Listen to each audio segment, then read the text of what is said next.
Muy buenas noches, viernes al fin, comienza Días Contados. Vamos a revisar lo que nos está dejando esta semana tan intensa en materia política y también en otros asuntos. Va a venir al estudio el diputado Vlado Mirosevic, vamos a hablar de cómo está trabajando la coalición de gobierno, esta coalición que son dos coaliciones en realidad, y también de la reactivación del proyecto de eutanasia que él ha liderado. Además, nos visita en el estudio Alejandra Jorquera como todos los viernes para escoger los momentos más cumbre de la cuenta presidencial del miércoles pasado. Y como siempre, aquí en la mesa junto a Paula Walker. ¿Cómo estás, Paula? Hola, Carola. Muy bien, buenas noches. Hola, Juan Diego. Hola, Carola. Viernes al fin. Al fin. Oye, va a pasar algo interesante la próxima semana que les queremos comentar.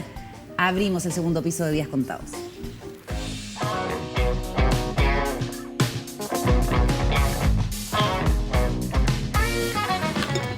Oye, esta jornada comenzó o se realizó en la región de O'Higgins el foro de descentralización en que se empiezan formalmente a traspasar competencias o por lo menos se, debate y analiza las competencias que tienen las gobernaciones regionales que por primera vez tienen titulares elegidos popularmente, ¿no?, en la última elección, pero que siempre se ha dicho que carecen de las atribuciones que realmente necesitan para ser una autoridad realmente con potestades en las regiones. Y eso también ha sido tema de debate en la convención, donde básicamente se supone que los territorios van a tener sus propias orgánicas, incluso eventualmente sus propios presupuestos, pero no hay mucha claridad de cómo se va a bajar eso. En fin, la ministra del Interior, Isquia Siches, ha estado liderando ese foro de descentralización y la próxima semana no le vamos a poder llamar ministra del Interior, vamos a tener que decirle vicepresidenta, porque el presidente Boric sale de viaje y ella queda a cargo del buque, Paula Walker. Sí. Por varios días. Es súper... ¿Cómo? Varios días. Claro, son... Una semana. Son alrededor de 6 días. Bueno, el presidente se va de gira, su segunda gira, comienza el día domingo, va a estar en la Cumbre de las Américas y va a estar en Canadá, Estados Unidos y Canadá, y la ministra del Interior queda como vicepresidenta. Un desafío importante, no va a ser la primera vez, ya estuvo como vicepresidenta cuando el presidente estuvo en Argentina. Pero estos son 6 días, que pueden ser muy largos o muy cortos, Carolita. Son días donde ella, yo supongo que debe tener ya pensado un diseño. Yo diseñaría cómo soy como vicepresidenta, pensaría cómo ser vicepresidenta después de todo lo que ha pasado. Yo creo que es como nervioso, ¿no? Sí. Ser vicepresidenta. Pero sí, eso te voy a decir, yo no recuerdo tanto periodísticamente o como cuando estuve en La Moneda, pero gran diferencia entre cuando no está el presidente y está, bueno, obviamente cuando no está el presidente la gente se relaja el segundo piso y todo el mundo como que no, a veces no llega aparece. Más tarde. Sí, no aparece. Pero no hay, en términos administrativos de gestión gubernamental, no hay gran diferencia. Pero pasan cosas, yo no sé, pero la experiencia que uno tiene... es bastante más larga. Pasan cosas como que el poder se traslada. Es decir, ¿no?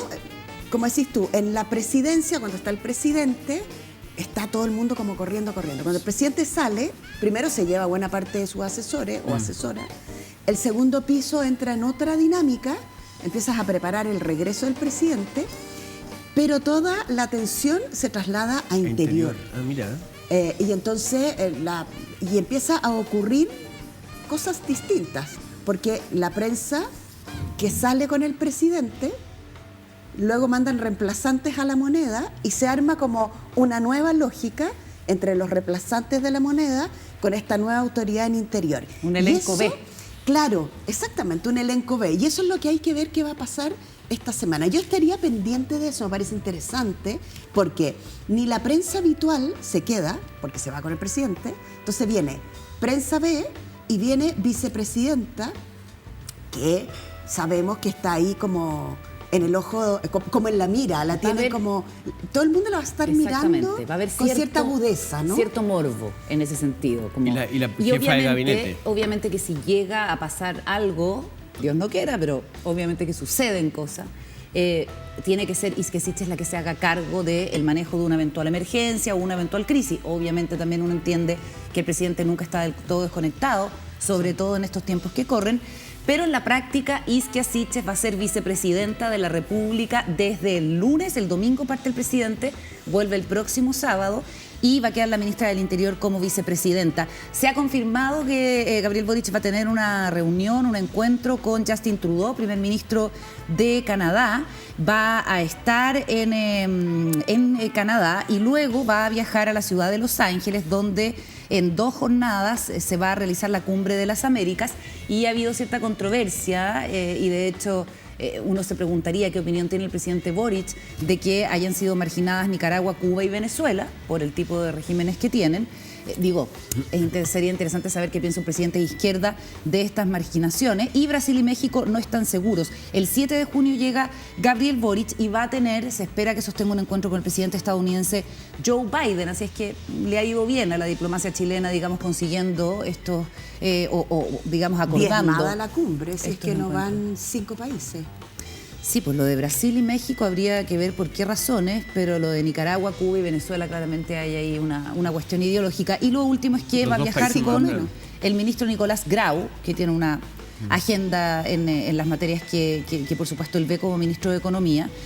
También va a estar el subsecretario de Relaciones Económicas, José Miguel Ahumada, y el presidente de la CPC, Juan Sutil, entre otros invitados. ¿Sabes a quién habría que haber invitado? Bueno, no sé si capaz que estén invitados, ¿no? Pero yo habría llevado a alguien con el tema del programa de devolución de tierras para los pueblos indígenas.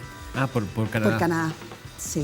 O sea, ese es un personaje que uno debiera llevar de todas maneras, no sé, el director o directora de CONADI o la ministra que corresponda, ¿no? Porque Canadá tiene una larga experiencia hasta ahora, hasta hace pocos días atrás, de devolución de muchísimo territorio que fue usurpado por el Estado. Hace un siglo. Sí, de hecho, Trudeau ha sido en ese sentido, muy progresista. Y es un hombre joven y podríamos tener ahí una conversación interesante con el presidente de la experiencia internacional en torno a la devolución de tierras. Canadá acuerda millonaria compensación para indígenas por arrebatar sus tierras hace un siglo. Y siempre se cita el ejemplo, por lo menos a este gobierno le gusta citar el ejemplo de cómo se ha resuelto el asunto en Canadá, en Nueva Zelanda, en Australia, donde se les han dado grados crecientes de autonomía, incluso territorial, a los pueblos originarios, y además aquí se concreta una compensación. Ahora, el principio es el mismo, pero es más fácil compensar cuando eres un país rico, sí, que cuando estás en una situación como la nuestra. El caso australiano no es muy feliz. Tuvo como que se fue arreglando a medida que iba evolucionando la devolución de tierras y la relación, porque como que quedaron completamente postergados los pueblos indígenas. Como la vida misma. Claro. ¿No? Y el caso neozelandés es muy famoso. Sí. Y está muy vinculado más a la vida de los neozelandeses, cosa de ver los partidos de rugby, cómo cantan estos gritos. Jata. ¿Cómo se llama? Jata. Pero, yo los encuentro un poco sexy, ¿no? ¿No lo encuentran sexy? ¿Te parece sexy? Jata. No, el acto. Jaca. Sí. Sí, lo encuentro como atractivo. Sí, una cosa viril. Bueno, pero es interesante porque está muy involucrado en la cultura neozelandesa y con mucho orgullo, ¿no? Y es como uno de los elementos que los distingue de los otros. Y de hecho hay una tendencia también en la diplomacia internacional a que las encargadas de protocolo sean personas de las etnias o los pueblos originarios de los países. Pasa en Nueva Zelanda y pasa en Chile también. ¿En verdad? Con la directora de protocolo del presidente Boric. Sí, hay... el otro día, pero no sé si está completamente confirmado. Lo anunció el presidente, lo vimos la semana pasada, y a propósito de esto, yo creo que cuando uno habla con respecto a los pueblos originarios, de evolución de tierra, parte del programa que viene o que ya partió, no lo sé, sobre el buen vivir y parlamentar de nuevo en la región, se habló de pedir apoyo a Naciones Unidas. ¿Se acuerdan? Sí. Con un relator especial. Con un relator especial. Y sería estupendo saber pronto quién va a ser el relator o la relatora especial y tomar en consideración, idealmente, que se trate de una persona de pueblos originarios. Porque, ¿se acuerdan que fue de visita a La Moneda? ¿Quién? La semana pasada Sí, ¿Sí? el cargo te lo Sí, lo- que es lo como la podemos nueva revisar. coordinadora de Naciones Unidas. Pero idealmente sería que cualquier persona que asuma esa responsabilidad sea una persona proveniente de pueblos originarios. Una Oye, cosa, sí, no, Juan Diego, dale. un detalle que a mí que lo comentamos el día del discurso del presidente Boric, que él va a dar bastantes como detalles de su intención de ser una persona vinculada con los líderes internacionales. Habló que había hablado con Boris Johnson, que tenía una relación con Trudeau, que había hablado con Macron. Esta es la visita.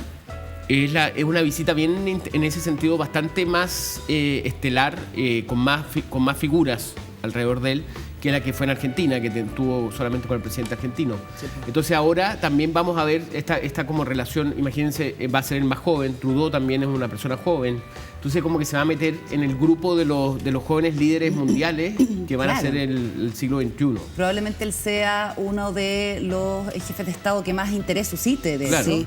Vamos a ver su despliegue a nivel internacional.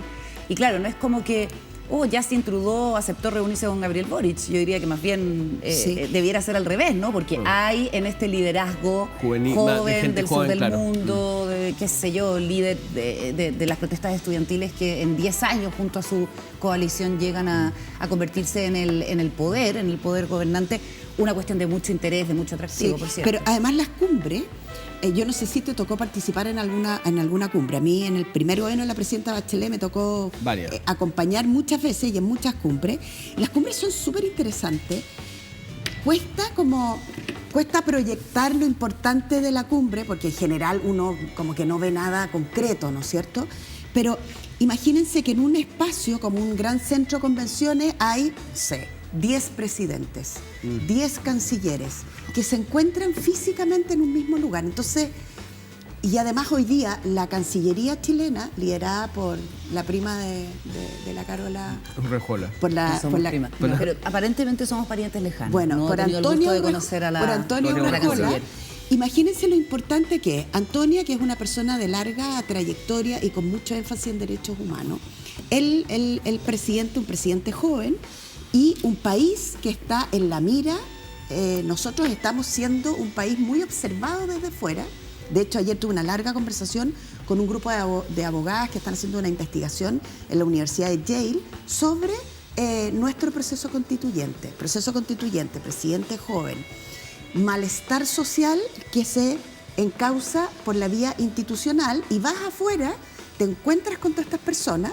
Entonces, la conversación de pasillo, bien liderada, es muy relevante para el país después, porque los presidentes se ponen de acuerdo, cancilleres se ponen de acuerdo, eso no se cuenta y después es muy fácil que las cosas empiecen a suceder, que tú hermanes iniciativas en temas medioambientales, en negocio, en innovación, con universidades. Así que yo le pondría mucho ojo a lo que va a pasar y cómo vamos a recibir y cómo vamos a ver que ocurren negociaciones y no hay que olvidar cosas que a futuro. Trudeau tuvo también un levantamiento social bien importante con los camioneros. Tal cual. Entonces, en ese sentido, hay similitudes. Fue bastante duro sus problemas con los carabineros, con los camioneros, por el tema del aumento del precio del combustible y por varias otras cosas. Pararon varios días las carreteras de Canadá y es utilizado como ejemplo de lo volátil que está la situación social en todas partes. En todas partes El del mundo. malestar cunde. Oye, María José Torres se llama la coordinadora residente de la ONU, que estuvo hace algunos días en La Moneda conversando con la ministra del Interior, Isquia Siches, que, como decimos, queda de vicepresidenta porque este domingo viaja el presidente Gabriel Boric a Norteamérica, va a estar en Canadá y Estados Unidos toda la próxima semana. Así es que el sábado recién estará de vuelta. Vamos a estar conversando con el diputado Vlado Mirosevic a la vuelta de esta pausa en Días Contados. Antes, WOM tiene algo que contarte. Ya estamos de vuelta en Días Contados, viernes, y en el estudio tenemos al diputado Vlado Mirosevic, jefe de la bancada del Partido Liberal. diputado oficialista, miembro de la coalición gobernante. ¿Cómo estás, Vlado? Bienvenido. Hola, Carola. Gracias por la invitación. Bueno, hizo noticia esta semana el proyecto de ley de eutanasia que tú impulsaste, porque el presidente dijo en la cuenta pública que le quería reponer la urgencia, o el gobierno quiere darle urgencia para que esa tramitación avance. Veamos qué fue lo que anunció el presidente Boric. Estamos comprometidos también con el derecho a los cuidados paliativos y a una muerte digna. Y es por esto que hoy ingresaremos la urgencia a la tramitación del proyecto de ley que establece el derecho a la eutanasia en Chile mediante un proceso de consentimiento expreso, libre e informado, respetando a quienes están enfermos. Saco aplauso el anuncio del presidente. Estábamos conversando, parece que a pesar de lo delicado que es y del contexto tremendo en el que sucede una decisión de ese tipo, es algo que la ciudadanía valora. Hablado. ¿En qué está el proyecto de eutanasia después de que avanzara en la tramitación y quedara estancado? Bueno, nos ha costado años esta pelea, ¿eh? De hecho, cuando yo presenté el proyecto, en ese momento Chile era uno de los países más conservadores de América Latina. Era un proyecto contracultural en esa época. Pero hoy día ha cambiado mucho la sociedad chilena y es bastante mayoritaria, como muestran los aplausos de la cuenta pública. Logramos que se aprobara en la Cámara después de 4 votaciones, porque fue a la sala, volvió a la comisión y así, porque bueno, siempre hay boicot en este tipo de proyectos. O sea, los sectores más conservadores hicieron lo posible porque el proyecto se dilatara. Pero ya está aprobado en la Cámara y hoy está en el Senado, en la Comisión de Salud, a la espera de que se vote y se discuta. Si es que el gobierno no le pone la urgencia, probablemente el proyecto iba a seguir durmiendo ahí un buen tiempo. Por eso es que es importante. ¿Qué urgencia le puso el gobierno? Urgencia simple. Urgencia es decir, simple. Vamos a tener un buen tiempo para escuchar especialistas, que en la Cámara lo hicimos, escuchamos a todo el mundo, al Colegio Médico, en ese momento estaba Isquia de presidenta del Colegio Médico. En fin, hay muchos expertos que escuchar y después de eso, votación en la comisión. Ha cambiado mucho el proyecto, por ejemplo, lo mencionábamos ayer acá, recuérdanos a partir de qué edad se puede y de qué forma se puede acceder, según este proyecto de ley, a la eutanasia, que de todas maneras, más allá de las maniobras dilatorias, importa convicciones muy profundas, ¿no? Por eso este tipo de debates en todas partes del mundo es complejo. Sí. A ver, nosotros teníamos 3 causales inicialmente, logramos aprobar 2, que son las más importantes, pero es enfermedad terminal, o sea, cuando ya un paciente tiene un diagnóstico de que su muerte está próxima en el tiempo, o sea, no hay curación posible, ya la ciencia médica llegó a su límite. Eso es lo primero.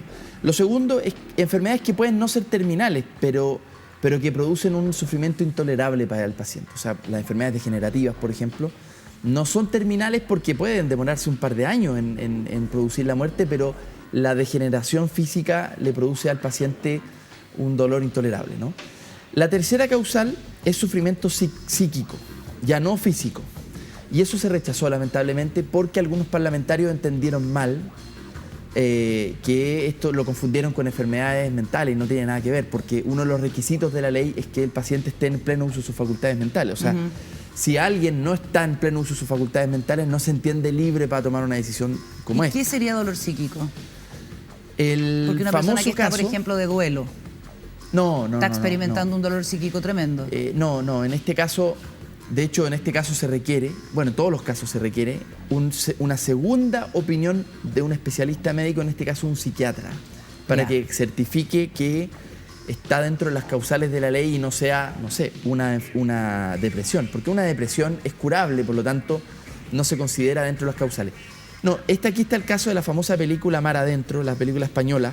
Por supuesto. Una persona que no tenía sufrimiento físico porque era tetrapléjico, no sentía su cuerpo, tampoco tenía enfermedad terminal, tuvo 25, 30 años postrado y entonces en ese caso el paciente se considera que está preso de su cuerpo. Y ahí hay un dolor, hay un sufrimiento psíquico. La mayoría de las legislaciones además en el mundo no distinguen bien, hablan de sufrimiento simplemente. Y otras explican de físico y psíquico, pero todos lo contienen. Todas las legislaciones en el mundo de eutanasia contienen ambos tipos de dolor. Pero bueno, en Chile no fuimos capaces, por lo menos en la Cámara, de aprobarlo. Insistiremos en el Senado. Otra cosa que perdimos fue menores de edad, porque se aprobó solo mayores de 18 años. Y fue porque, bueno, yo creo que aquí, bueno, han habido casos en Chile por lo demás de menores que piden eutanasia y que sufren de la misma manera, ¿no? Son pacientes que están ya al final de la vida y suplican que la sociedad les permita tener eutanasia. Y bueno, no lo hemos logrado, lamentablemente. Tremendo. Ahí está Valentina Maureira, que es el caso más emblemático, una menor de 15, 16 años que le pidió a la presidenta Bachelet. Y su familia ha seguido peleando por esto. De hecho, no han apoyado mucho su familia. Sí. Vlado, hablemos de otra de las problemáticas que están en el tope de la agenda, que probablemente es el problema que más aqueja a la gente ahora, que es el tema de la seguridad. Tú eres diputado por Arica.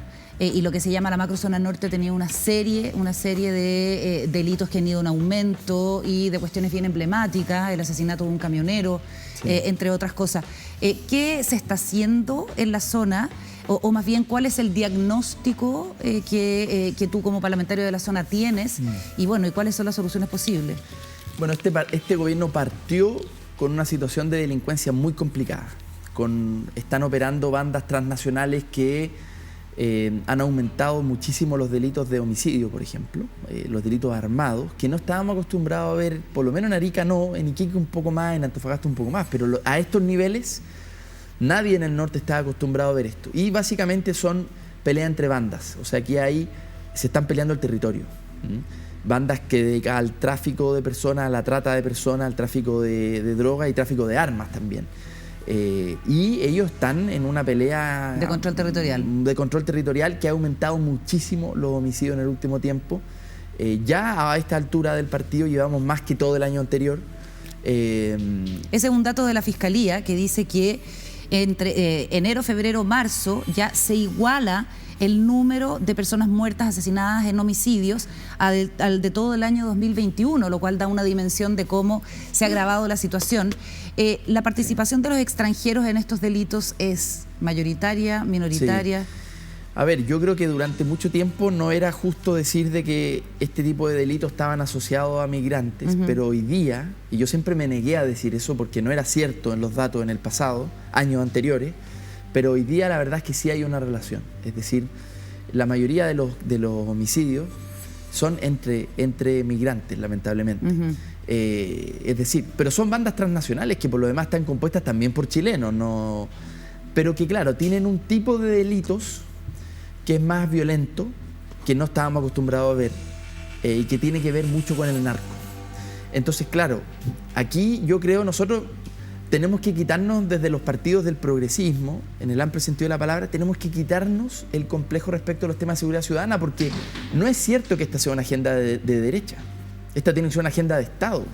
O sea, cuando estas bandas están operando en el país, cualquier gobierno, de izquierda o de derecha, hay que darles duro, así de simple, hay que enfrentarlas, porque si no, pueden tomar el control territorial de nuestras regiones y eso sí que es complicado. ¿Y le falta endurecer la mano a este gobierno, a tu gobierno? O sea, yo creo que nosotros necesitamos aquí una nueva ley de inteligencia, porque estas bandas no se desbaratan solo con más carabineros. La ministra del Interior anunció más carabineros para el norte y lo celebramos, llegaron 50 ya efectivos a Arica, eso es bueno, pero aquí se requiere de inteligencia policial, porque si no, no se puede desbaratar estas bandas. O sea, necesitamos saber cómo operan, quiénes son los líderes, cómo se organizan.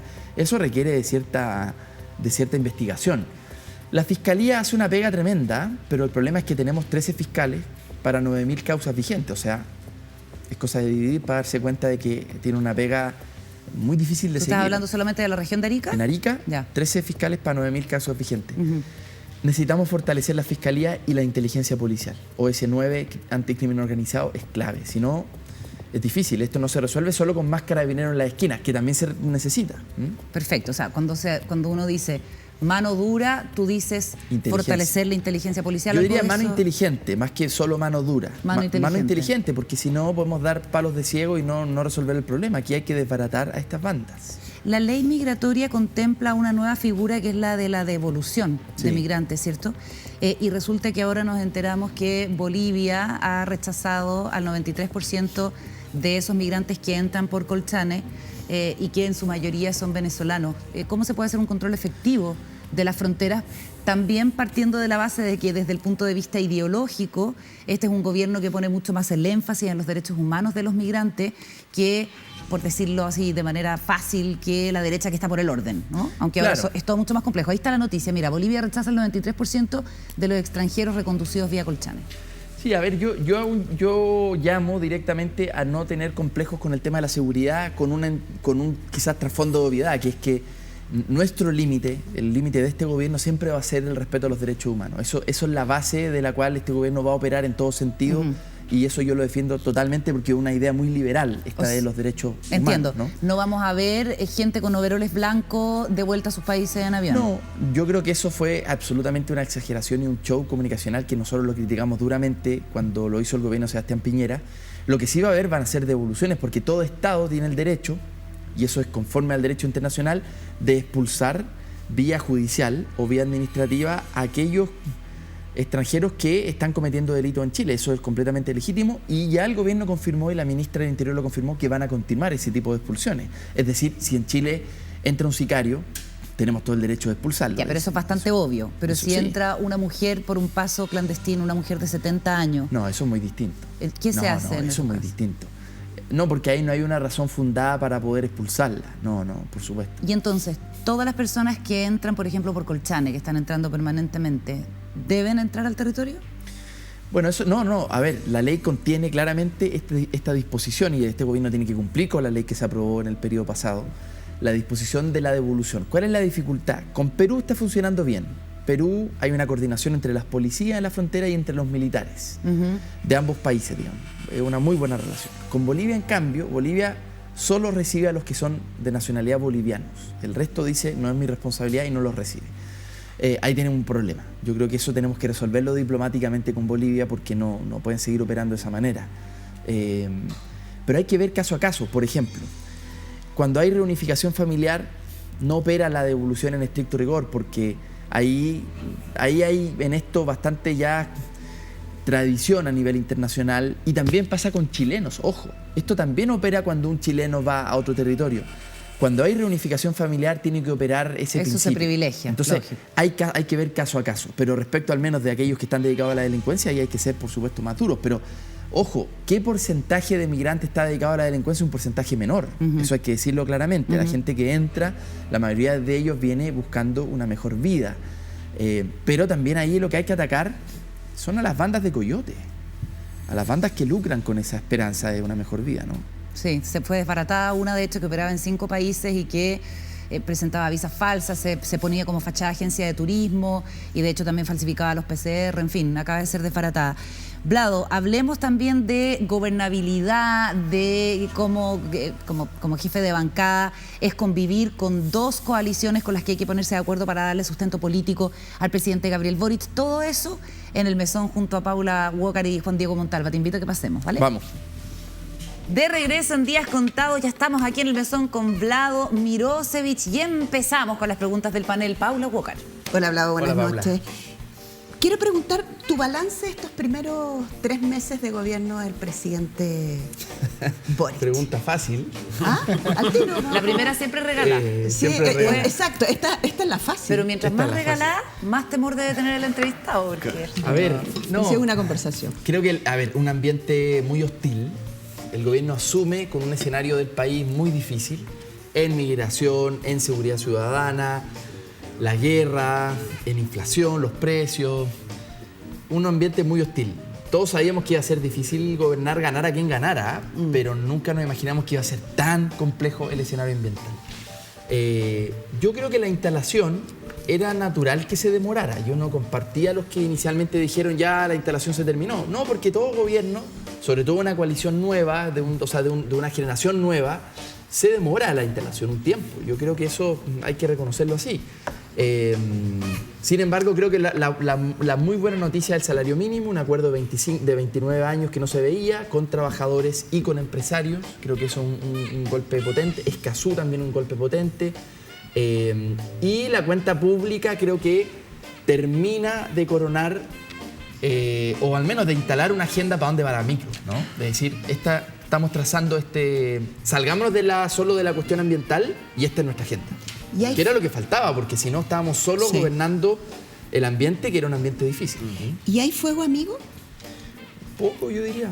¿Como de quién? ¿Como de Jadwe?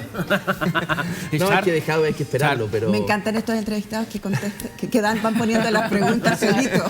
Le pone el nombre, le pone el nombre. No, con Jadwe y Sharp uno ya como que hace la pérdida, ¿cierto? Es que es Uno hace la pérdida. esperable. ¿Por qué es ¿Qué pasó con Sharp?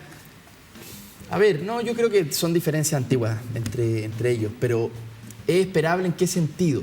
Este gobierno, yo le dije apenas ganó el presidente, de hecho, desde segunda vuelta, este va a ser un gobierno de centro-izquierda. Aquel que crea que este va a ser un gobierno casi como un populismo latinoamericano, está equivocado, no va a ser así, el presidente no es eso, no va a ser así.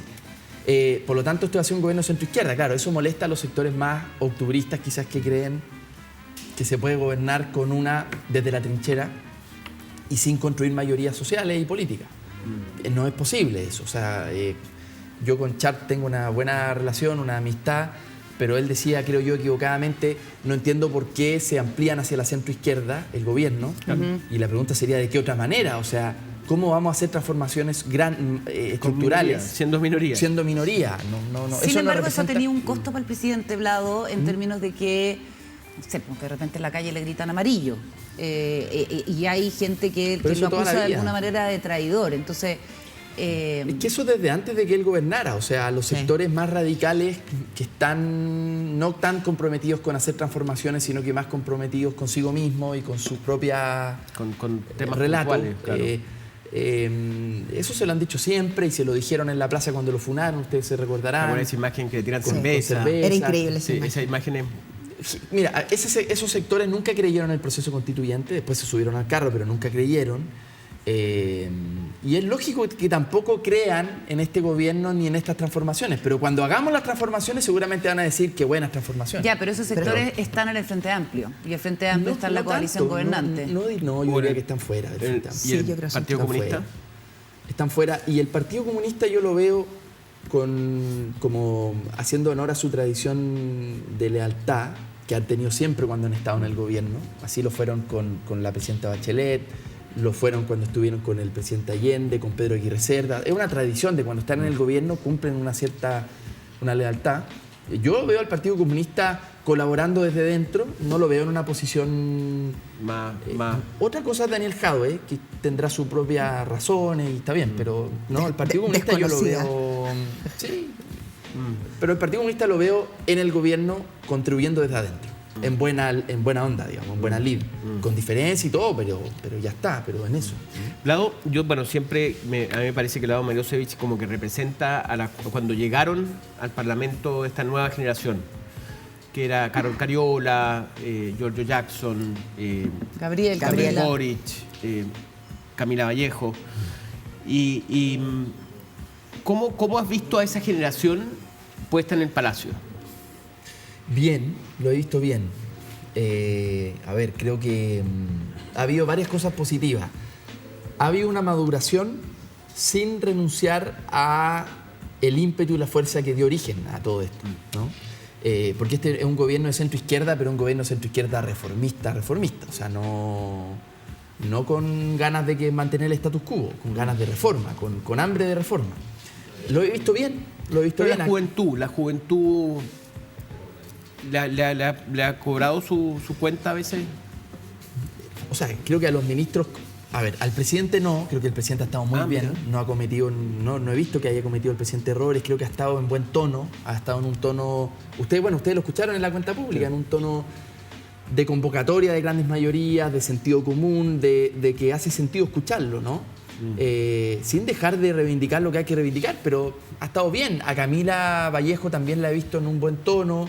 Giorgio Jackson le toca una pega difícil, que es tener que ordenar el Congreso, un Congreso disperso, como ya hemos visto hace harto tiempo, pero creo que Giorgio tiene la habilidad y el manejo para hacerlo, y además la experiencia desde adentro, fue diputado, conoce cómo opera el tema. ¿Cómo ves lo he visto bien en general. Sí, el escenario viene la reforma... vienen varias reformas, pero la reforma tributaria de pensión, que viene en 3 partes, liderada por nada más y nada menos que el ministro de Hacienda, Mario Marcel. Está en la Comisión de Hacienda hablado. Está en la Comisión de Hacienda. Sí. Justamente, ¿cómo ves esa negociación?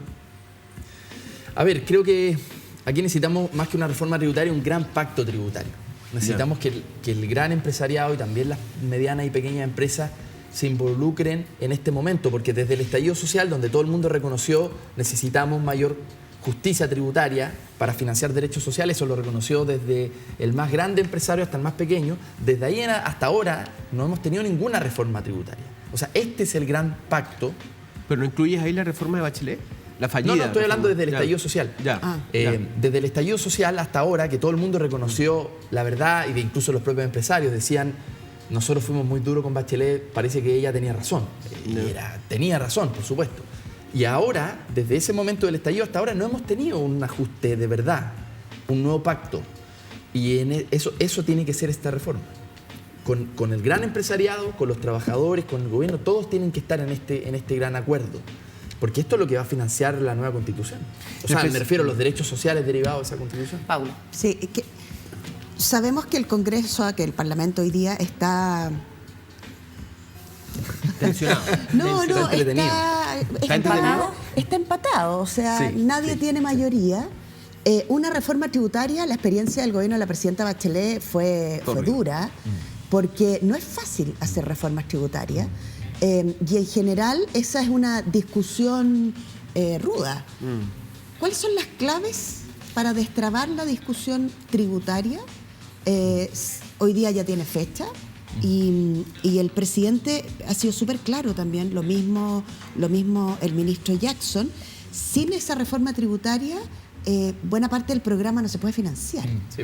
Entonces, ¿dónde están las claves frente a un Congreso que está empatado? Con la experiencia de la reforma tributaria pasada. Sí. No, la reforma tributaria pasada, que yo, bueno, por supuesto voté a favor, fue bastante a patadas, ¿no? Porque los sectores de derecha estaban muy en contra, no querían nada. Le costó el cargo al ministro de Hacienda en ese momento, que era Arena. ¿Verdad? Le costó el cargo. A ver, yo creo que esta vez, yo veo que hay mejor disposición. Yo creo que, o sea, todo el mundo entiende que estamos en un momento Por el estallido. del país distinto, por el estallido. Pero y porque ¿en la derecha también? Yo escucho, sí, yo he conversado con gente en la derecha que dicen, entendemos que la paz social significa ciertos derechos sociales, ¿no? Eso mismo que se decía en el gobierno de Bachelet II con mucha fuerza y que ellos negaban, hoy día lo reconocen. Vamos a ver qué pasa cuando voten, porque una cosa es que lo que dicen, esto es bien parecido a eutanasia, que algunos dicen, no, yo estoy de acuerdo con la eutanasia, pero es que no me gusta cómo se reguló. Eso es mentira, no les gusta la eutanasia. En esto es lo mismo, ojalá que mantengan el voto cuando haya que votar. Pero yo veo mayor disposición que respecto del 2014, que fue la reforma de Bachelet, donde fue a patadas porque ahí la derecha no creía que era necesaria una reforma. Hoy día lo reconocen como necesario. Hay lecciones aprendidas. Vlado, eso espero, sí. ¿Por qué no nos describes a esta nueva Cámara con representantes del Partido de la Gente? No hay que olvidarse de la votación que tuvo Franco Parisi. A veces republicano. Se nos olvida. El Partido Republicano, exactamente. Los republicanos han hecho harto ruido, ¿no? Son como ordenados, DC me bastante dijeron a mí. disminuida. Yo pensé que los republicanos iban a ser más violentos. ¿Ya? Más que lo que han sido. Es que mira, es raro porque tienen una especie como de esquizofrenia. Son a ratos son muy agresivos. Pero por otro lado, como son republicanos, andan bien peinados, son bien educados, como ordenaditos, ¿no? Saludan. Es una especie como, son en alguna parte son medio oscuras, digamos, como... Claro. Tienen un estilo medio clerical, pero a la vez son medios violentos cuando les prenden el micrófono. Entonces es una cosa media rara. ¿En qué sentido violento? Que prenden el micrófono y son capaces de... Son medios Bolsonaro. O sea, pues Bueno, el caso ¿Incendiarios? cuando hicieron Incendiario. ese churrasco palta con jugo, ¡Ay, qué rico! que decían que daba jugo el gobierno. Sí. No, se ponen, digamos, claro, son como se van a enojar conmigo por todo esto que voy a decir. Son como curas, pero asesorados por Steve Bannon. O sea, es como, les dicen como... Malvado. como Curas malos. Tienen que salir de su naturalidad, que es muy llana. muy llana, tienen que salir de ahí, tienen que transformarse en villanos. Oye, y más Hacer allá de un poco los ese papel. republicanos, el ambiente, el nivel del debate, la voluntad para llegar a acuerdo. Está mejor de lo que yo pensaba. O sea, yo pensé que iba a ser peor. Pero la verdad es que está mejor de lo que yo pensaba. Por ejemplo, del Partido de la Gente, hay buena disposición para apoyar reformas estructurales del gobierno. Yo veo que hay buena disposición. ¿Y qué distingue al Partido de la Gente? El de Franco Parisi. Nadie sabe, ideológicamente no sabría decirte qué es, qué lo distingue. No lo sé, está por verse todavía, está por verse. Ellos están también buscando su lugar. Yo creo que lo distingue hoy una muy clara posición de no querer estar categorizado en ninguno de los dos grandes sectores. Ya. Se sientan solitos. Están intentando marcar su propia identidad y ya está por verse cuál será, pero yo veo buena disposición. Con la ley, cuando hubo este estado de emergencia, la discusión del estado de emergencia. Sí, ahí que no llegó. Jackson tiene dos grandes episodios. Uno, el quinto retiro, y el estado de emergencia, que era un estado intermedio, que intentó negociarse, que tampoco se logra. Bueno, y ahora bajaron el proyecto original de presos del estallido y van a presentar otro. Claro. ¿Están buscando? ¿Qué pasó ahí en el estado intermedio, cuando se negoció el estado intermedio? ¿Por qué no lograron acuerdo? ¿Por qué no? A ver, porque hay algunos sectores, y hay que decirlo directamente, hay algunos sectores de nuestra coalición que están más acomplejados con los temas de seguridad pública. Y yo puedo entender históricamente las razones de tener esa reserva.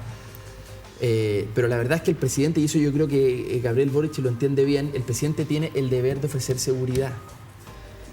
Porque además yo les digo lo siguiente, si es que no hay seguridad y no hay una economía sana, ¿cómo vamos a hacer las grandes reformas sociales en favor de la justicia social?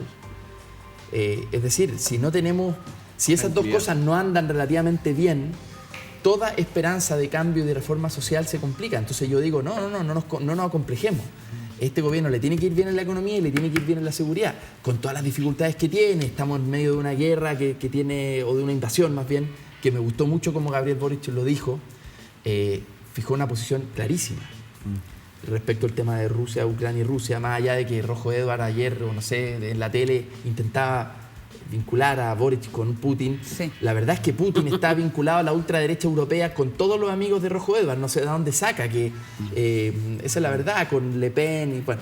Pero estamos en un escenario complicado internacionalmente, pero que nos vaya bien económicamente, que nos vaya bien en seguridad, me parece que es un mínimo para que ¿Quién va a alinear a esos parlamentarios para que le den el sustento al presidente y supere los complejos? ¿Quién tiene que hacer esa pega?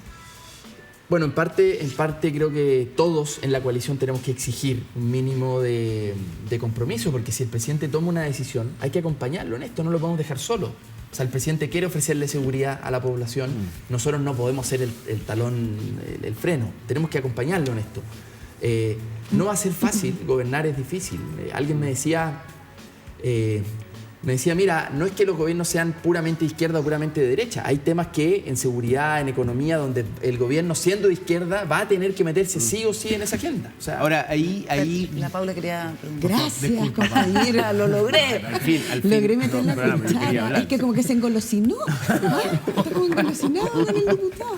No, yo quería salir del Parlamento un ratito. Ya, pero rápido. Y quiero preguntarte, ¿te gusta el texto de la nueva Constitución? ¿Vas a votar a prueba? Voy a votar a prueba, no tengo ni una duda que es muchísimo mejor que la Constitución actual, muchísimo mejor. Voy a votar a prueba, no tengo ni una duda. Pero no creo que tampoco haya que ser muy obsecuente para no prometerle al país que tengamos que reformar algunas cosas también. O sea, yo digo, aprobemos, y si es que hay que reformar, bienvenido sea. Hay un porcentaje no menor de la gente que dice, claro, entre esta Constitución y la anterior, la nueva o la anterior, claro, voto la nueva, pero abrámonos también a cambio. Eso yo creo que está bien. Sí, ¿cuáles son las 3 primeras cosas que reformarías? No lo sé, yo creo que hay que ir viéndolo, pero más o menos. Pero, a ver, creo que respecto de justicia indígena, por ejemplo, tenemos que precisar, y eso va a ser materia de la ley. Aquí quiero decirle a la gente que tiene dudas sobre estos temas. Aquí la Constitución fija el marco general, el principio. El Congreso tendrá que dar la bajada. Y en esa bajada, por ejemplo, en justicia indígena, nosotros tendremos que delinear bien cuál es la frontera de esto. No es que si a usted le roban el auto y ese delito es cometido por una persona indígena, vaya a ir a esa justicia especial. No. Respecto de lo penal, creo yo, vamos a tener la misma justicia todos. Así todos vamos a tener la misma justicia, ¿no? Aquí han dicho como que es una justicia privilegiada para ellos. No es verdad. No es verdad. Más bien es para otros temas. disputa entre comunidades, donde la cosmovisión indígena ahí sí que tiene un lugar. Y la ley lo precisa más. Tenemos que precisarlo más, y en eso yo les pido, confíen en nosotros. Nosotros vamos a hacer precisiones para que la Constitución sea una Constitución justa. Pero los que no confían son algunos miembros de la convención que querían ponerles de rojo 2/3. No, están equivocados. Eso más se parece al constitucionalismo de Jaime Guzmán, que es justamente lo que queremos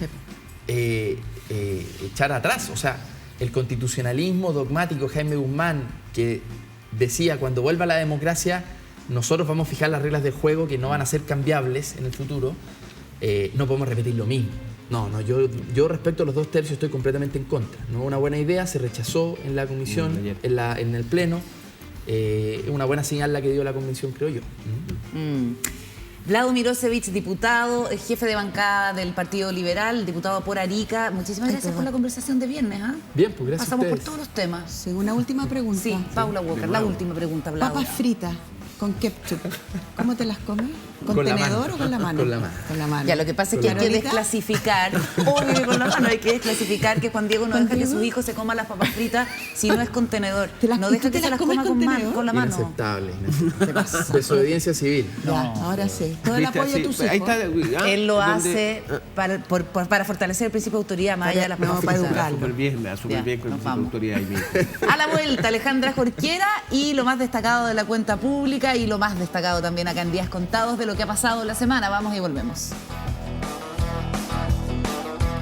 Día viernes, Alejandra Jorquera nos visita en el estudio en esta última parte del programa. ¿Cómo estás, Alejandra? Bienvenida. Bien, estuve a punto de protagonizar un episodio bochornoso y Recién. era caerme de la silla. Oye, no, si estas sillas ya te decimos que son las sillas de Harry Potter. sí, sí. Pregúntale a Paula. no, nada que decir. Deberíamos Nada que repetir ese momento, Paula. No, ¿Te eso es caíste? mucho. No. se Me desinfló, se desinfló. reduje en ¿cachai? Que se soltó la pata y ¿Y te bajé fuiste así. abajo? No, pero todo esto fue así subterráneo.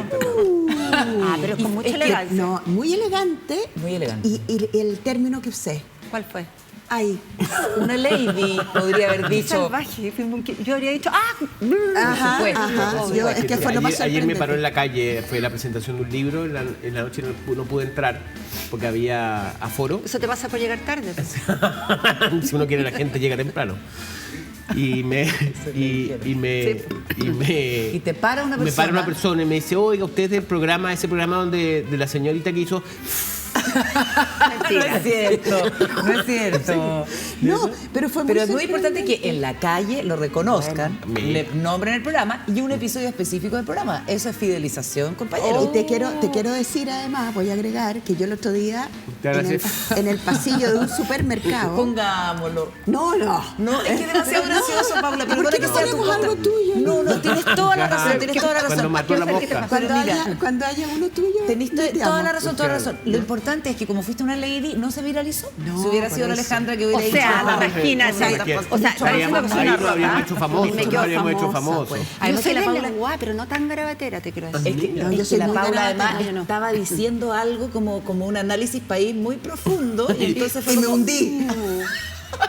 Bueno, no solo contar, porque yo creo que es choro, en el pasillo del supermercado, con mascarilla ya hasta acá, comprando no sé Eso es lo qué. que- eso es lo bueno de tener ese pelo. Claro, yo pensé sí, lo mismo. tu pelo es muy Y característico. un señor empieza a gritar, felicitaciones. Y yo seguí de largo, andaba con una amiga. Felicitaciones, señora, por el programa que tienen. Y yo me di vuelta roja, así que le mando muchos saludos, señor. si me Al está señor del escuchando, supermercado. del A ese- supermercado. a ese- Me hizo el día. Me hizo el día. De hecho, escribió WhatsApp toda la noche. nuestro televidente. No, nuestro Me programa. reconocieron. Ya bueno, a la Alejandra Jorquera seguramente también le va a pasar eso. No, Ale, ya le pasa Me ese tiempo. pasó en algún Bueno, estuviste momento. en mesa central. tu Sí, tiempo pues me en Canal pasaba con los 13. taxistas, una cosa impresionante. Ah, ¿sí? Y yo me hundía en el asiento y le decía, no, me parezco. No soy. tengo nada que ver. No con soy esa la señorita famosa. enojada que sale ahí, yo no tengo nada que ver. Oye, mira, hagamos lo siguiente. Estuvimos en la semana, por supuesto, después de la cuenta pública. El miércoles tuvimos un programa especial, el jueves y hoy día viernes también, porque es una cuestión que amerita, obviamente, por el momento que estamos viviendo y por la ruta que señala el presidente Boric. Y estuvimos con Cristóbal Belolio y con Luis Cordero, Sí. que nos dio cada uno de ellos su enfoque, su mirada sobre la cuenta pública. Les propongo que revisemos esas dos declaraciones y a la vuelta a Alejandra Jorquera, en su estilo muy particular, nos va a decir cuáles son sus 5 elegidos de la cuenta como una pública ayuda. y las implicancias que tiene. Partimos con Cristóbal Belolio, luego Luis Cordero acá en Días Contados, lo que pasó esta semana. Me parece que Boric personifica la República, o como diría Sol Serrano, hoy día habitó la República. Me gusta eso, es un discurso menos millennial y más boomer, si es que lo queremos ver desde ese punto de vista. Hay menos lenguaje inclusivo, por así decirlo, que es más de nicho. No estuvo presente. Y además porque es un público que está ganado. El Boric que hoy día tiene que salir a la cancha es a evitar la sangría, y la sangría se le está produciendo por temas que ya todos sabemos, ¿cierto? Seguridad ciudadana, crecimiento económico, y a reforzar los propios.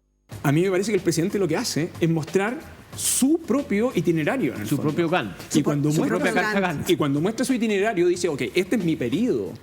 Es súper interesante lo que dice Luis Cordero, porque dice que el presidente se pone, no sabemos si consciente o inconscientemente, en el escenario del aprobado o del rechazo. Como este es el gobierno de aquí al 2026 y tenemos que, digamos, ejecutarlo. Consciente, pues, Carolita. ¿Perdón? Se pone consciente en ese escenario. Claro, Autoconsciente. exactamente. Completamente. Construye desde ese escenario, yo no tengo ninguna duda. Sí, sí, de manera consciente, claro. Yo dije de consciente o inconscientemente. Sí. Es un presidente que está calculando las posibilidades de lo que va a pasar el 4 de septiembre. Tal cual. ¿Cómo viste la cuenta pública, Ale? La disfruté harto, ¿ah? O sea, yo en general no las veo porque las listas como se hablaba coloquialmente, que eran como las listas de supermercado, a mí me suelen aburrir, pero las veo las cuentas, es una cosa, lo poco republicana que tengo se expresa en eso, veo las cuentas. Mira, ¿sabéis con qué sensación me quedé yo? Con la sensación de que si uno analiza iniciativa por iniciativa, está mirando con mirada corta y como de lado y no con la mirada amplia que yo creo que tiene este discurso, que no solamente tienen que ver con las iniciativas.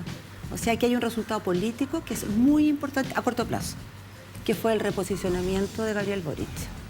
O sea, la insuflada de mística a las huestes, el reposicionamiento de él como un líder que además hace una síntesis entre el joven, pero que se hace cargo de su herencia histórica, digamos. Él recibe como esta posta, que es muy importante para toda esta gente, para todos los que han creído que este era un gobierno como de niñitos que desconocían el pasado. Y por otro lado, creo que le puso nombre y apellido a las medidas. O sea, en educación, en acá y allá. Entonces, claro, creó como una marca, no es una marca, es una ruta que no teníamos hasta el momento. ¿Cuánto dura esto? Vamos a ver, pues, ¿cuánto dura esta sensación? De Vamos que a el ver. gobierno retoma la agenda, digamos, Claro, más allá de las contingencias. más Es que eso allá es lo de que las te iba a preguntar, porque contingencias. nosotros estamos hablando acá, y lo hablamos también en el bloque anterior con Vlado Mirosevic, sobre las virtudes de esta generación que está gobernando, sobre las virtudes personales del presidente, Sí. pero la verdad es que la desaprobación del gobierno es muy alta. Y hay una ciudadanía que está impaciente por, digamos, respuestas a sus problemas. Entonces, está muy bien, está muy bonito, pero eso también lo reconoce la coalición que está gobernando con el presidente, ¿no? Que en off, igual, bueno, siempre no. siempre es muy feíto, pero dicen, pucha, parece que el discurso no va a servir para hacer un golpe de efecto sobre la ciudadanía y la desaprobación del presidente, digamos, más allá. Yo creo que no estoy tan clara. Ya. Yo creo que, pero yo no soy experta en ninguna de estas cosas que hacen los analistas, los encuestólogos. Pero a mí me da la impresión de que por lo menos, puede que sea muy a corto plazo, como que hay una insuflada distinta y que era necesaria. Y como además es la primera cuenta y él no tiene que rendir respecto a lo que hizo o no hizo, es una gran oportunidad. Destaco, así, pero quiero destacarlo, probablemente porque venimos de un gobierno tan exitista, de un personaje tan exitista como Piñera, la humildad de Gabriel Boric es muy impresionante. Ya, y tengo mis top 5, ¿De qué? ¿De medidas favoritas? sí, de medidas súper favoritas. Excelente. Antes de algún comentario, Juan Diego, Paula. No, que es absolutamente una calcetinera de Boric. Una calcetinera de Boric en contra de Mira, tú decías, Alejandra. ¿Tú no compartes el punto de vista? No, me parece muy impresionante su decisión. Pero más allá al hablar también de Boric siempre. Ya, ¿y tú qué opinas, digamos, más allá También de no, me parece... No, boicotear el argumento de la no, uno siempre... sí. uno o la siempre- postura, o la postura? Una actitud bastante Gracias poco- por la recepción. No, lo que pasa es que uno periodísticamente siempre busca la objetividad, pero ella muestra su... ¿Cómo se llama? Pero, Muestra- pero tú buscas la Sí, objetividad. sí. Pero si ¿hasta cuándo con la entelequia de la objetividad? Sí, absolutamente. Este es un clásico en la Clásico. reunión de los periodistas, un clásico. Objetividad, sí o no, si existe, no pero existe. me parece bien Pero que ¿sabes haya qué? gente que No, manifieste pero espérate, su pasión. ojo, porque si tú me dijeras que vengo acá a este programa solamente a hablar bondades del gobierno, estaría siendo injusto. No, ha sido dura. Te quiero de todas recordar que la maneras. semana Ha sido pasada dura, fui ha sido dura de todo. específicamente con una subsecretaría. Sí. No, pero No, lo me digo, están pero preguntando- tienes mucha admiración por Boric. Es que sí, Sí. más allá del gobierno, tengo una admiración personal por él. Sí. Y además estoy contenta porque pasé 4 años sin poder admirar a nadie. O sea, estoy feliz. Por fin a fin te admiro a llegó, él. Por te fin. llegó. O sea, te sí, llegó, pero además me parece bien que los periodistas transparenten su... Sí, sí, O sea, ¿hasta cuándo con esta cosa como de la medianía? Sí. No, yo conmigo no. Toda la Conmigo no, razón. gallo, conmigo no. Ya, entonces. Bueno. No, mis top 5, yo creo que te las han hablado también aquí. La reforma tributaria, claramente. La reforma previsional, claramente. Que son, las tengo en un orden que no necesariamente tienen que ver con las demandas principales de la gente. Seguridad, el Ministerio de Seguridad Pública, es más largo el nombre, pero no Sí, no diría prevención del tanto. delito. No, y es como... tiene otro nombre. Y es más convivencia largo. ciudadana, Y convivencia una cosa ciudadana, así. sí. Ya, pero ese es un proyecto antiguo. Antiguo. Se le va a poner urgencia. Exactamente. La medida en seguridad es eso, pero también me importa mucho el que se avance en el tema de la tenencia de armas, la prohibición de la tenencia de armas. Eso va a ser bien complicado. Va a ser muy complicado, pero por lo menos hay que hacer el intento. Si en este país la cantidad de gente que está armada, de particulares, de gente normal y silvestre que está armada, es muy alta. Es Es muy lindo alta. ese dicho. ¿Ah? ¿Ah? Es lindo ese dicho. Normal y Y silvestre. silvestre, sí. Yo decía, ¿No? Gente normal lo y normal y silvestre. silvestre. Pero al Sí, interior sí, del oficialismo, fuentes en off, como hemos visto, consideran que fue insuficiente y que no va a mover la aguja los anuncios que hizo el presidente en materia de seguridad. Ahora, sí se están realizando esta redada policial con 152 detenidos, lo que yo comentaba antes, que se desbarató esta banda de tráfico de personas, en fin. Yo siento que se están tratando de dar señales, pero no sé si en la cuenta pública eso satisfizo a los partidarios del gobierno del presidente Boric, que, insisto, están tratando de equilibrar las miradas, quieren hacer un golpe, digamos, o que pase algo, que no sea un golpe de efecto, digamos, pero que se materialice en resultados concretos, más allá de la Lo que hoja pasa de es que- ruta. Sí, pero para que se materialice el tema de seguridad, ahí eso es una cosa que no lo digo, yo no tengo ni... ¡Ay! ¿Qué les dije? ¿Qué les dije? No, pero Bien hiciste, dijo ahí. perdona, Seguridad hiciste el mismo pública, ay. protección Ay, civil muy educada, muy hice el educada. ay. y convivencia ciudadana. Bueno, lo que quiero decir es que para resolver el tema de seguridad, todos más o menos sabemos que o es con el concurso de muchos actores, o eso no se va a resolver, no en este gobierno, no se va a resolver nunca. Sí, por supuesto. Porque además es lo que está pasando, o lo que viene pasando en muchos países de América Latina. Así es. Hay algunos que lo han resuelto, como Sí. ciudades como Medellín. Ah, mira. Medellín es otra en relación a lo que era. Pues. Ya. Quiero comentarles, porque a mí me sorprende mucho, que tenemos una resistencia súper grande al tema de la tenencia de armas, ¿no? O sea, parece de toda lógica sacar las armas que hay en el país y dejar a quien tiene la autorización de usar armas. Obviamente, las policías y la institucionalidad del uso de armas. Pero les quiero leer 2 comentarios después de que el presidente anunció el desarme, ¿no? Desarmar a los ciudadanos honestos es un error, porque quedan a merced de los delincuentes. Las armas no son el problema está en quién las usa. Este es el señor Alejandro Kusanovich, senador. Otro que está en contra del desarme. Broma, parodia. Los delincuentes van a entregar las armas. Qué infantil. Desarmar a los ciudadanos que tienen legalmente armas los dejará a total merced de los delincuentes. Este es un señor que se llama Bernardo Fontaine, constituyente. O sea, tu amigo. parece evidente que hay que desarmar, pero nos encontramos frente a personas que creen que la clave de la seguridad es tener armas. Claro. No, y además cuando las armas que están en manos de particulares, la mayoría de las veces no son utilizadas cuando la gente se enfrenta a un asalto, sino que son parte del botín de los ladrones. Pero además son heredables. Además. ¿Son qué? Heredables. Sí. El permiso claro. de tenencia de No, armas. del arma, Heredables. el arma. El arma es heredable. Ah, el arma, pero el permiso se tiene que... Sí, tienes que renovarlo, pero... Pero es que es la locura máxima. Es la ¿no? locura máxima. O sea, que un arma sea heredable. No, es la locura máxima. Pero como si por ejemplo, un señor ¿Tu tiene papá una tiene escopeta. armas?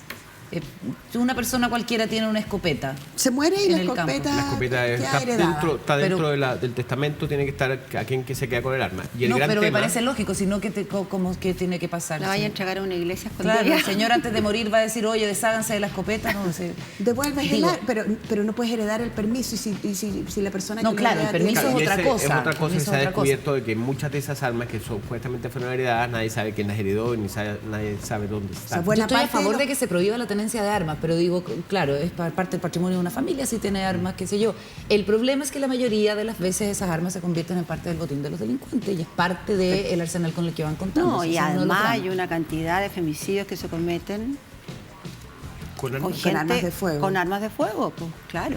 No solamente tienen que ver con la posibilidad que tú salgas a dispararle al ladrón o que el ladrón te dispare a ti o que se lleve tus armas. También al interior de los hogares hay mucho cuento con las armas y el femicidio. O sea, ¿Qué más, Alejandra, de la cuenta pública? me parece súper importante lo de la condonación del CAE. A mí eso me preocupa más que... ¿Te preocupa por? No, la suma de dinero... Que es un volumen no de va- plata es- impresionante. ¿Cómo? no ocurrirá completamente. El presidente ya No, dijo claro, que de no va a hecho, ser. o no va a ser Es distinto al anuncio de campaña. Exactamente. Dijo que iba a ser gradual y justo. Que en ese Gradual, sentido justo puede y ser progresivo. una desilusión para todos los deudores del CAE, que además ha aumentado muchísimo la morosidad. Y lo que dijo el presidente es que el CAE iba, la condonación del CAE se iba a ver en la medida en que se aprobara la reforma tributaria y por eso la puso para el 2023. El alcance es algo que se le ha preguntado sistemáticamente al presidente. El presidente lo único que dijo después de la cuenta pública insistió en que iba a ser gradual y justo, justa. Y eso, progresivo. Y lo ratificó. Eso yo creo que genera más dudas que certeza y genera mayor morosidad también. Y las personas no saben si Dejan de pagar. están dejando de pagar y no saben si el día de mañana van a ser beneficiados con la condonación. Entonces, yo no sé si eso está muy bien manejado, fíjate tú. Vamos a verlo, porque el ministro de Educación también lo reforzó el mensaje del presidente diciendo que aquí esto iba a tener como 3 etapas. No iba a ser la universalidad, pero no iba a ser igual para todos. Iba a ser progresivo, iba a ser súper gradual, lo que tú estabas diciendo. Yo no sé cómo van a hacer ellos el estudio para determinar quiénes sí, la gradualidad, si se les condona en el mismo nivel, no lo tengo claro, pero como principio para los estudiantes, para los miles de endeudados con el CAE, debería ser una noticia por lo menos que podrían mirar con algún grado de expectación. No, por supuesto, si quien no quiere que lo condonen la deuda Exactamente. universitaria, y Claro, sobre todo lo que es que una, pasa es es siempre una se- deuda con la banca en un sistema que estuvo muy mal diseñado. O sea, el punto es que estamos Es con un espantoso. déficit fiscal tremendo. Tremendo. Y yo lo que creo es que tú puedes sostener una convicción respecto de un proyecto en específico, sobre todo para este presidente que fue dirigente estudiantil. O sea, yo creo que eso sí que Ese. se lo sacarían en cara Si no lo para hiciera. siempre si no lo hiciera. Pero hay que dar una señal clara, quiénes, cuándo, cuánto, Bueno. porque además hay otros compromisos, como hacerse cargo de la deuda histórica de los profesores, que también es de toda justicia. Sí. O sea, por supuesto que Y que también es saldarla. millonaria. Y que también es multimillonaria cosas para que el se han- fisco. Y ojo, son dos estamos cosas que se han con un pateado. crecimiento bajísimo. O sea, también hay que ser, digamos, racional Pero- respecto de las arcas públicas. sí. Estamos con $80 millones le cuesta al mes al fisco, a través del Ministerio de Hacienda, el subsidio a la benzina. Entonces estamos hablando de cifras que son... Ahora, para el tema de la... No es infinita la plata, Sí, y el digamos. tema del CAE, yo creo que el tema del CAE es tan injusto, fue tan mal diseñado y ha sido tan dramático para tantas familias que habría que ponerle mucha urgencia para efectivamente quitar mochilas que le han significado a muchísima gente no poder tener casa, no poder comprar su proyecto de vida. departamento, no poder armar proyectos de vida. Han pagado 5, 6, 7 veces el valor de la carrera. Que muchas veces ni siquiera terminaron. O sea, y aquellos que terminaron, yo tengo varios amigos y amigas que han sido de una, no sé cómo decirlo, de una ciudadanía y de persistencia en juntar sus lucas y pagar religiosamente una carrera, 2 carreras, 3 carreras, 4 veces su carrera. Y la pagan y se esfuerzan y son codeudores, sus padres, sus madres, sus abuelos, con sus bienes puestos. Entonces, es bien tremendo la situación. Y en ese sentido, efectivamente, hacer como si uno pudiera hacer un llamado al gobierno y decirle, despéjenlo rápido. Claro, exactamente. Porque aquellos que no, por las razones que sean, que lo sepan que lo sepan luego. Sí. Pero aquellos que sí, sobre todo las personas que en su ejercicio ciudadano tienen una deuda y la pagan religiosamente todos los meses. Eso yo creo que habría que premiarlo sí o sí rápido, ¿no? O sea, es muy... La gran discusión con el tema del CAE es que la gente que terminó su carrera debería ser gente que son los más favorecidos en términos de ingresos. Entonces la idea es cómo... Que tengan trabajo. Y que tengan trabajo.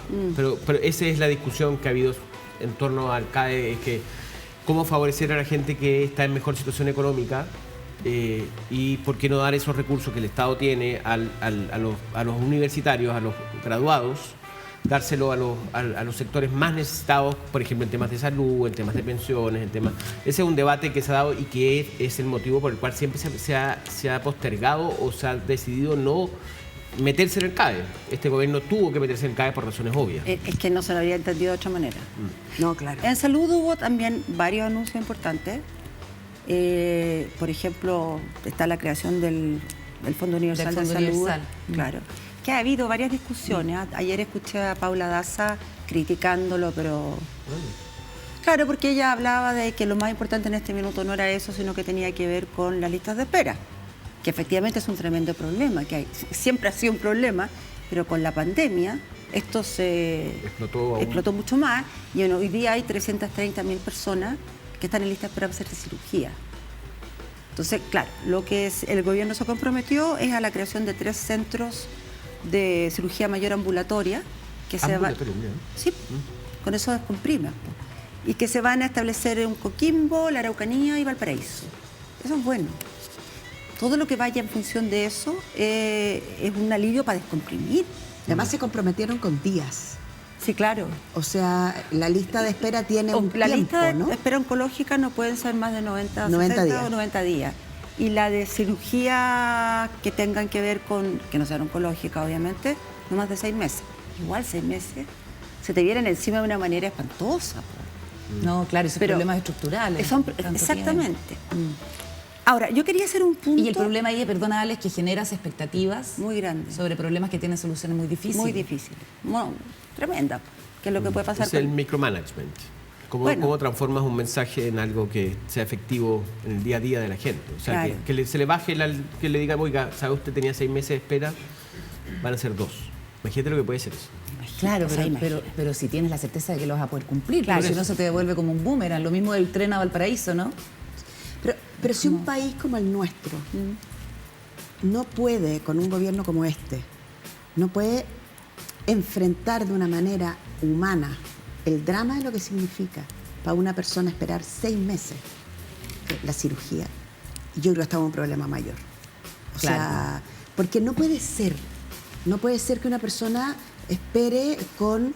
El otro día veía el caso de una muchacha, una mujer joven que tenía una hernia en la columna que le había significado un deterioro en su salud y en los ingresos familiares, en su relación de pareja, no podía hacer lo que quería y le habían dicho que con un dolor que la tiene inválida en el fondo, 1 año. Entonces, eso genera rabia, tristeza, frustración.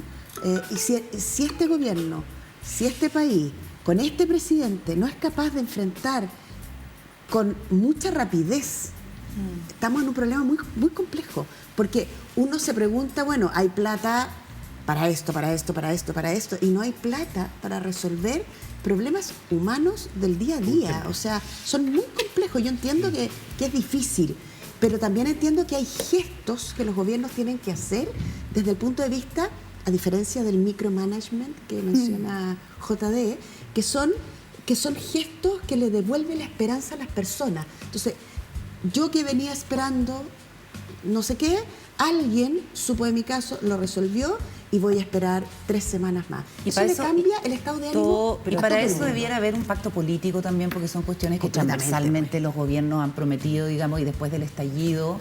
Me acuerdo de esa frase cuando ganó Gabriel Boric, el presidente más votado de la historia. De todos los sectores, yo quiero que le vaya bien al presidente, yo quiero que le vaya bien al gobierno. Bueno, en estas cosas donde precisamente hay que ver si concurre o no la voluntad política. Oye, al tiro te voy a dar la palabra y a la Dale también, nos queda poco rato, pero una de las cosas que pasó acá en la semana en Días Contados fue la entrevista que tuvimos con Elisa Loncón, la convencional constituyente, expresidenta del órgano redactor, el día lunes, donde se pronunció, entre otras cosas, sobre la visión que ella tiene de las forestales en la llamada macrozona sur. Vean. Pero el actor que tiene que dar, que es parte de la solución, que son las forestales, no aparece, ni en el discurso, ni en las posibilidades de futuro. ¿Y cuándo se va a resolver este problema? Yo creo que va a ser cuando las forestales también salgan del escenario, porque eso no lo teníamos antes que las forestales estuvieran ahí. Bueno, como si fuera poco de lo que tiene que administrar el gobierno, está lo que está ocurriendo en la llamada macrozona sur. Alejandra, sigue con tus apuntes al cierre. Bueno, en salud ya dije, y probablemente no a todos los chilenos les puede importar el tema de los derechos humanos, como a algunos sí. Pero a mí me pareció interesante el plan nacional de búsqueda. El programa de búsqueda. Que lo encontré tan bonito. Emocionante. A mí me sobrecogió. Yo no tengo recuerdo de gobiernos anteriores que lo hayan implementado. Se han hecho comisiones. El gobierno de Elwin, por supuesto, claro, sí, al principio. Pero un programa de búsqueda. No, además es como tan gráfico, tan visual, ¿no? Yo me imagino como chilenos buscando a otros chilenos. Eso lo encontré muy emocionante. No, yo quería hacer un punto respecto a la reforma tributaria y a la reforma previsional, que están puestas, una para junio, que es la tributaria, y la otra el presidente lo anunció para agosto. Claro. Son 2 reformas muy potentes que sabemos cómo ha sido su historial en el Congreso, y estas van a estar al lado, porque es al lado del plebiscito de salida, del 4 de septiembre. El 4 de septiembre. Entonces claro. es muy audaz esta decisión de hacerlas ahora. Porque yo tengo la sensación que está pensado como para desnudar un poquito. ¿Quién es quién? Claro, esa sensación me dio, cuando lo vi y dije, plebiscito, 4 de septiembre, está súper encima, esto fue hecho ex profeso. Sí, pero es una presión, claro. Claro, yo creo que le pone una presión al legislativo, al poder legislativo. No, y también pone una presión en torno al resultado, al plebiscito, digamos. O sea, si me va mal con esto, voto apruebo, porque lo resuelvo por el lado de la Constitución. No, lo que pasa es que como que identifica más... ¿Quién es quién? Claro, y saca exactamente quién es quién. Claro, si la derecha no está a favor de la previsión. Claro. No está... Y como que los identifica y como que saca un poquito a la convención de estas trifulcas que vemos en los medios y lo instala como en otro orden. O sea, esto es por el bien de la mayoría y la distribución, la mejor distribución de los recursos de todos los chilenos, por una mejor previsión, por un sistema distinto que de garantía, en fin. Yo creo que lo que hace es identificar, como que apunta hacia identificar, y eso me parece súper audaz. ¿De qué lado vas a estar? Claro. Oye, nos vamos, se nos acabó el tiempo, termina la semana. Muchísimas gracias por la compañía y por supuesto que estaremos el próximo lunes acompañándolos como siempre en Días Contados. Que tengas un excelente fin de semana, Paula. Igual. Muchas gracias, Alejandra, por la compañía, que nos encanta que vengas con Diego. Muchas gracias. Que te vaya muy bien. Gracias. Hasta la próxima, que estén bien. Chao.